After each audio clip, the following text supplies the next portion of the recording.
I've lived on for another 6 years. I've done some great things in those 6 years. I've seen my granddaughter born.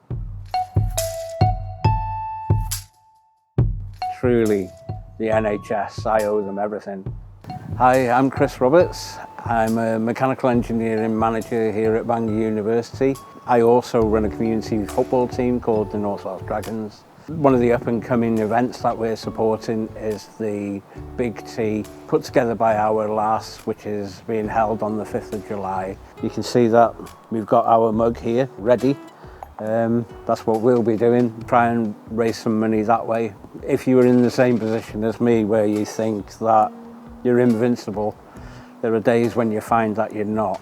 And who knows that whatever £5, £10 you donate to the NHS and the Big T, it might actually come back and reward you one day.